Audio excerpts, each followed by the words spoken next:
Damn! Today's tune is another great car added in the 1.34 update, the Greening Auto Company Maverick. I'm a bit late to the game with this tune, but I've run it through a variety of races, and this car is an absolutely incredible build, so hopefully it's worth the wait. This video is going to cover this car's tune to 700 pp, so feel free to use it for multiple races, but most notably, it is a viable money grinder as a daily driver. Performance is not a problem with this build.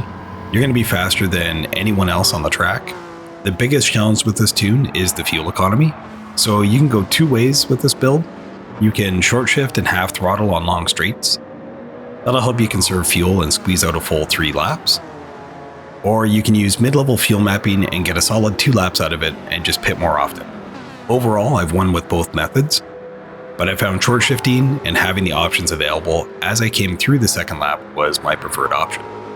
This car is a stunning build, basically taking a muscle car, adding in new tech and aero, and turning it into a track monster. The cool thing about this car is that it does it with minimal effort. It handles great, it transfers its weight incredibly well, and it's got some crazy fast acceleration. This is a tune that's worth having in your garage, and one that I hope I can use a lot more in the future. So a bit more about the Maverick. This car has a history at SEMA. The SEMA show is one of the largest aftermarket car events in the world, and is held in Las Vegas every November.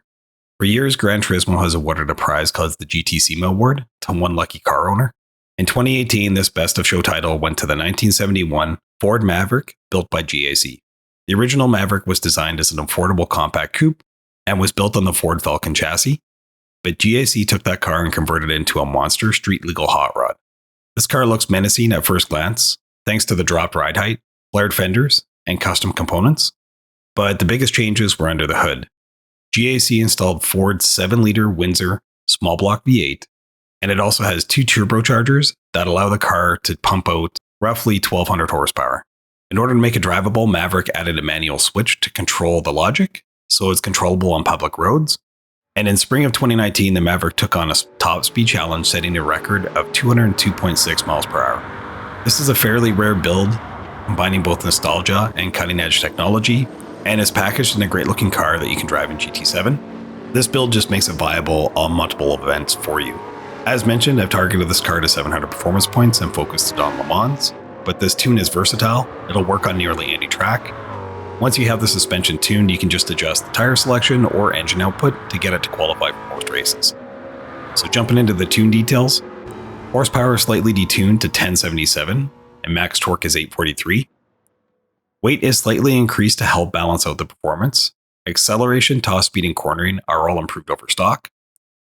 For performance parts, the car maintains racing hard tires, plus whatever weather-related tires you prefer to run. A fully customized suspension. I'm running with the normal LSD. Rear aero in the form of a wing from GT Auto.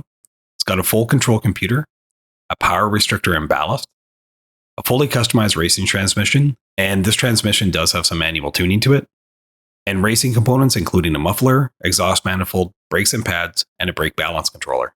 This tune from a custom shop doesn't really have any permanent upgrades. It's mostly stock with a few components added to adjust it to the track. So in terms of tuning adjustments, virtually all aspects of the suspension have been reworked. I've adjusted the ride height, raising the rear end to help with power application and weight transfer. I've increased the anti-roll bars, adjusted the damping, tightened the overall suspension, and adjusted its camber. This tuned car corners with much more stability than the stock car, and it allows you to enter and exit corners much faster, dramatically improving your times.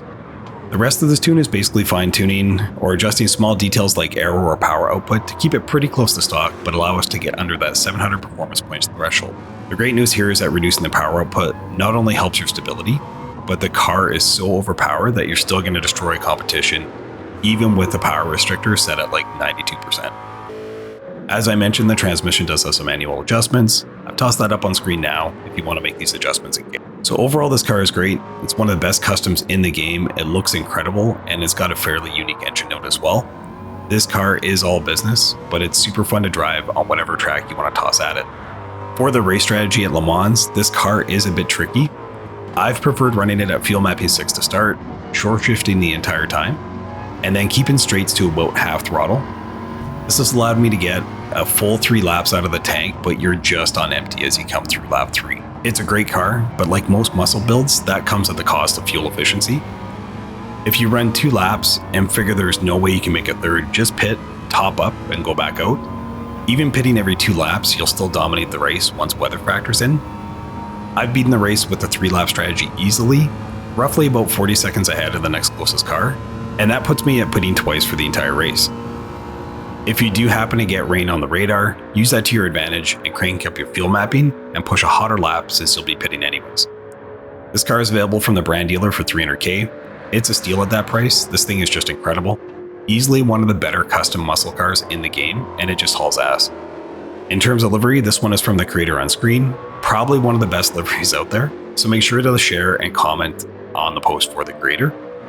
I love how it makes this car look like a classic street rod, but it's so clean with the 2-tone base and purple flames. It's just an excellent livery, even coming with a custom plate. So I hope you enjoy this tune and this car finds a spot in your garage. If you like these tunes, please share your feedback. It helps my channel and lets me know what you guys want more of in the future. If you're looking to connect with others around gaming in general, feel free to join the Discord. You'll find some more info on GT7, tunes, or gaming in general. It's just a great spot. As always, thank you for your time, and I'll see you in the next one.